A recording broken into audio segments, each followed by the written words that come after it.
Hello guys, good evening. Magandang araw sa inyong lahat. Ako po ang inyong pamahagi ng mga karanasan na malaking tulong po sa ating kalusugan. Ito po ay ibabahagi ko sa inyo isa pong naranasan ko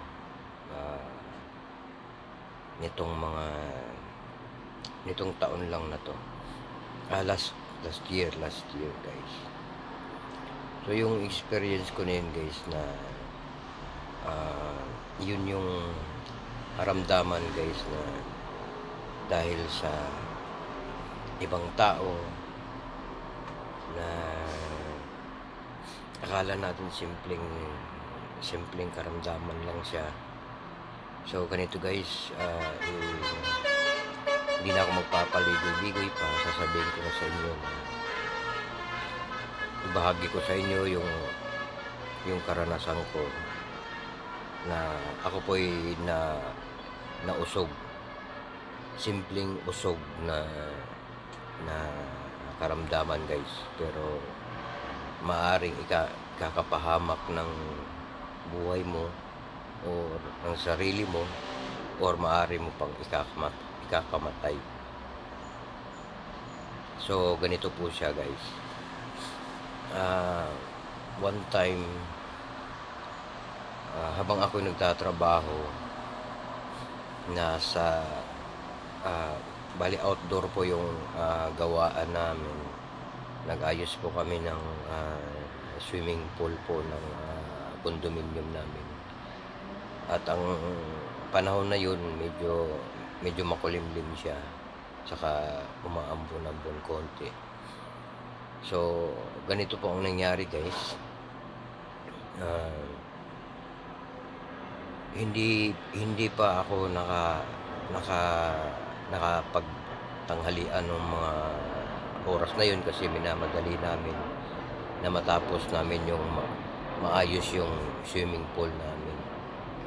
So in short, hindi pa ako kumain nung oras na yun na nalagpasan na ako ng alas 12. So magwa 1 o'clock na siya.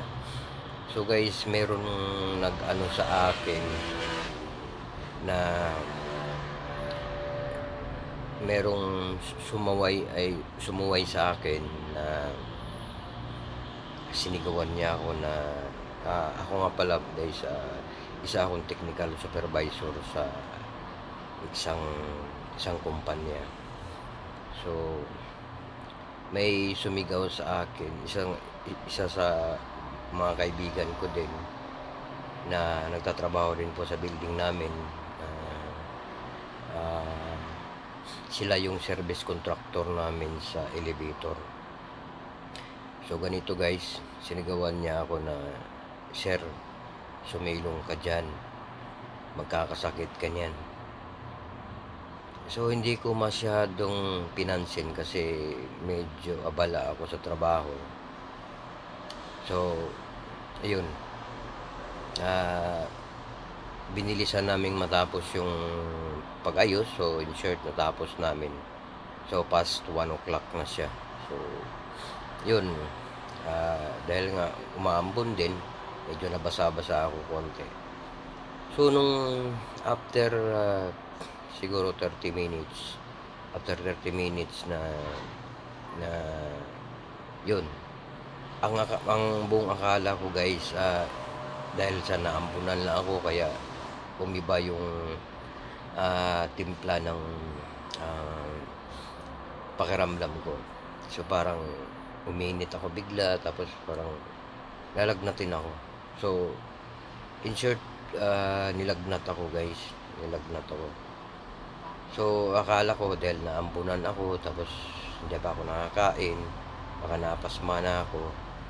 So nagsuob ako guys. Alam nyo naman siguro yung suob na yun yung sa amin kasi guys, sa panggagamot ng nanay ko, pagka nilalagnat kami at nakita ng nanay namin na napasma kami, sinusuob lang kami niyan guys. So Imbes na ang lagnat mo aabutin ng 3 araw, so makukuha na lang siya ng 1 araw. So, yun guys, ah, nilagnat na ako nun. So, hindi ako umuwi kaagad sa bahay namin kasi nga medyo ano talaga ang daming sakit kong naramdaman. Masakit yung ulo ko, masakit yung balikat ko, para bagang sinuotan ka ng bakal sa katawan mo. Yung tipong wala kang kagana-ganang kumain kasi ang tiyan mo parang may laman na hindi mo maintindihan. So, yun, nagsuob ako guys. So, after ako nagsuob, so nagkakalma ako. So, akala ko napasma lang ako. So, kumalma yung pakiramdam ko. Pero dumating lumipas yung buong gabi. Doon ko na naramdaman na nilalagnat ako, inaapoy ako ng lagnat sa tuwing pagka maghapon na, halimbawa hapon, yung dapit hapon na. So yun, nilalagnat na ako niyan. So yun pa rin ang ginawa ko, nagsusuob ulit ako. So after ko magsuob, nag-okay naman yung pakiramdam ko. Pero yung naramdaman ko sa tiyan ko, tapos sa balikat ko na parang may sinuot sa akin na bakal, tapos yung ulo ko parang meron akong suot na hindi mo maintindihan.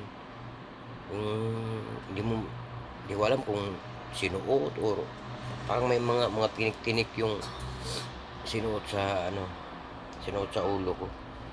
So, in short, lumipas yung 1 araw uli,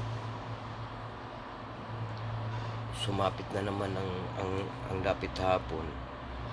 Nilalagnat na naman ako, nilalamig na naman ako. So, yun, nagsuob ulit ako. Ngayon yung napansin ko, nung makadalawang araw na ako guys, ayun na, nagdideliryo na ako guys. Kumaga, parang nagtatanong na ako sa sarili ko na nasaan na ba ako? Tapos parang umiiba na yung pakiramdam ko sa sarili ko na parang nagdideliryo ka na parang nababaliw ka na. Tapos kumbaga hindi mo na alam yung gagawin mo, na yung imbes na normal na sa atin pagka naihi ka, tatakbo ka ng CR. Yung time na yun, parang umihi lang ako na andyan lang din sa kama. Tapos na-realize ko, parang mali ito ah. So yun guys, inakabahan na ako nun. Kaya noon nag-backtrack ako ng mga history kasi may sa probinsya namin din yung mga ganyang usog. Malakas din kasi yung mga usog sa probinsya.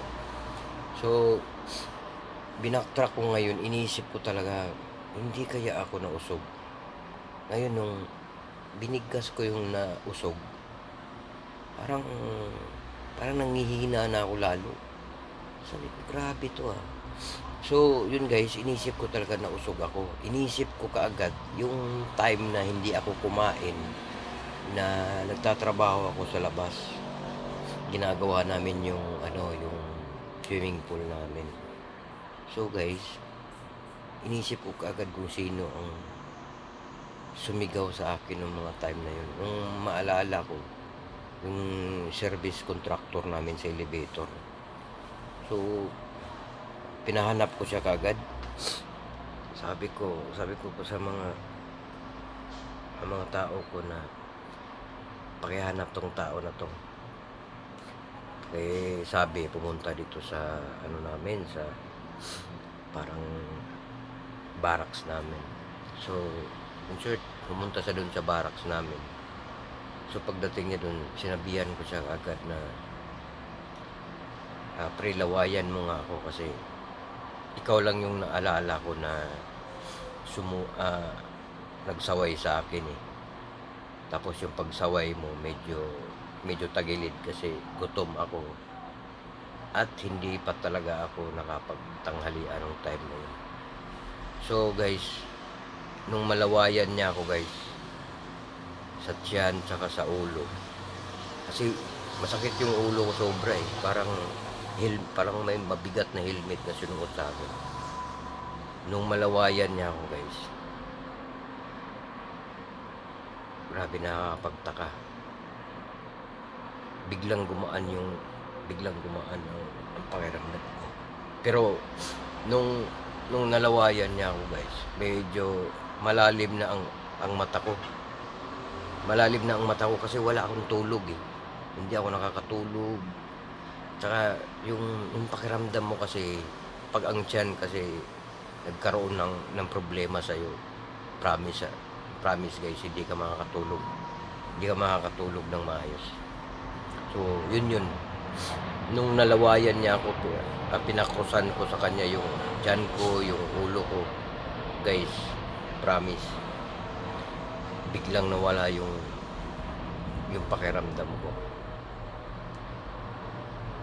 Ito lang ang tips ko sa inyo guys. Pag naranasan nyo yung naranasan ko, lalo na pagka kayo mga empleyado din kayo. Guys, pagka ganyan ang gagawin nyo, makakalis kayo ng gasto sa ospital at hindi pa kayo mapapahamak. Kasi marami akong nalalaman na halos ganyan ang nangyayari, na hindi malaman ng doktor kung anong naging sakit mo. Kasi kung i-check up ka kasi guys, normal ang lalabas sa'yo. So pagka ganun eh, siyempre gastos sa'yo yun. So yun lang guys, may ikukwento pa ako sa inyo guys, next videos natin. Ito naman guys, na-experience ko, isa sa tao ko na nausog. So next videos na lang guys, medyo mahaba na yung ano natin. So paki-follow and subscribe guys, para marami pa akong videos na i-upload sa channel ko guys. Please like and share lang po. Salamat guys, thank you for watching.